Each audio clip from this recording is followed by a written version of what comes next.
Hello friends, Mahanadi என்ற எபிசோடில் என்ன நடக்கலாம் அப்படிங்கிறத பற்றி பார்க்கலாம். இன்றைக்கான எபிசோட்டை பொறுத்த வரைக்கும் இன்ட்ரெஸ்டிங்கான குழப்பமான எமோஷனல் எபிசோட் அப்படின்னே சொல்லலாம். அது மட்டும் இல்லை, நான் உங்கள்கிட்ட இருந்து தப்பிச்சுக்கிட்டேன் அப்படின்னே சொல்லலாம். ஏன்னா ஏற்கனவே நான் சொல்லியிருந்தேன் இன்றைக்கான எபிசோட் ரொம்பவுமே ஆவரேஜான குழப்பமான எபிசோட்டாக இருக்குன்னு. அதே மாதிரி தான் இன்றைக்கான எபிசோட்டும் இருந்துச்சு. இன்றைக்கான எபிசோட் ஸ்டார்டிங்லேயே பார்த்தா நம்ம யமுனா வந்து ரொம்ப ஆர்வமாக சமைச்சிக்கிட்டு இருக்காங்க. அதே நேரத்தில் நிவினோட அம்மாவும் வந்து உட்காந்துருக்காங்க. ரெண்டு பேரும் வழக்கம் போல் நிவினுக்கு நான் தான் சாப்பாடு வைப்பேன், நீ தான் சாப்பாடு வைப்பேன், ரெண்டு பேத்துக்குள்ளார போட்டி நடக்குது. ஒரு கட்டத்தில் வந்து முடியலடான்னு சொல்லிட்டு நிவின் அங்கேருந்து எந்திரிச்சு வெளியில் வராரு.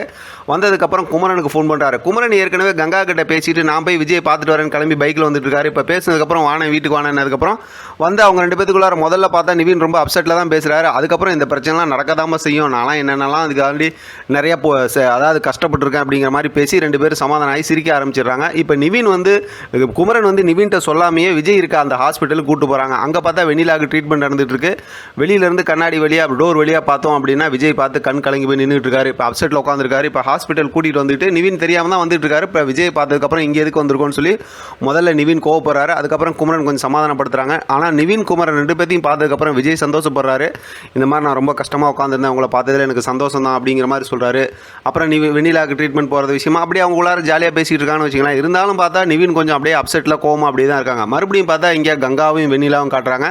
கங்கா வந்து சாப்பாடு எடுத்து வந்து காவேரிக்கு கொண்டு வந்து கொடுத்து நான் ஊட்டுறேன், சாப்பாடு கொடுக்குறேன் அப்படிங்கிற மாதிரிலாம் பேசிட்டு கொடுத்துட்டு இருக்கிறாங்க.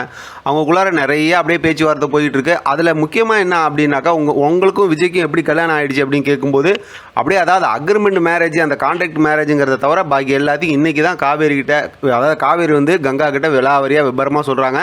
அதை கேட்டு கங்கா ரொம்ப சந்தோஷப்பட்டு எமோஷனலாக ஆகிடுறாங்க. இப்படி தான் உங்கள் கல்யாணம் நடந்துச்சா, அதாவது அதிரடியாக நடந்தாலும் அதை அழகான காதல் வாழ்க்கையாக மாற்றிக்கிட்டீங்க அப்படின்னு சொல்லி ரொம்ப எமோஷனலாக சந்தோஷப்படுறாங்க. அதே நேரத்தில் இந்த பக்கத்து பார்த்தா விஜய் காவேரியும் அப்படியே எமோஷனலாக கண் கலங்கி இருக்காங்க. சாப்பாடெலாம் ஊட்டி விட்டுருக்காங்க. அதோடு இன்றைக்கான எபிசோட் முடிச்சிருக்காங்க. நாளை அப்படிங்கிற எபிசோடில் பார்த்தோம்னா இங்கே விஜய் குமரன்கிட்ட அதே ஸ்டோரியை அதே ஃபார்மேட்டில் அதே மாதிரி இவர் சொல்லிக்கிட்டு இருக்காரு, காவேரி இல்லாமல் என்னால் இருக்க முடியாதுன்னு. ஆனால் இதெல்லாம் வந்து நிவின் நின்று கேட்டுக்கிட்டு இருக்காரு. இது சம்மந்தமாக நம்ம அடுத்த வீடியோவில் டீட்டெயிலாக பேசலாம். எப்படி பார்த்தாலும் இன்றைக்கான எபிசோட் வந்து ஒரு மாதிரி முடிச்சிட்டாலும் நாளைக்கான எபிசோட் செம்ம எமோஷனல் ட்ராக் நமக்கு காத்துக்கிட்டு இருக்குங்கிறது ரொம்ப தெளிவாக சொல்லிட்டாங்க. அது சம்மந்தமாக நம்ம பேசலாம். இதை பற்றின உங்களோட கருத்து கமெண்ட் பாக்ஸ் தெரியப்படுத்துங்க. தொடர்ந்து ஆதரவு கொடுங்க. தேங்க்யூ ஃப்ரெண்ட், தேங்க்ஸ் ஃபார் வாட்சிங்.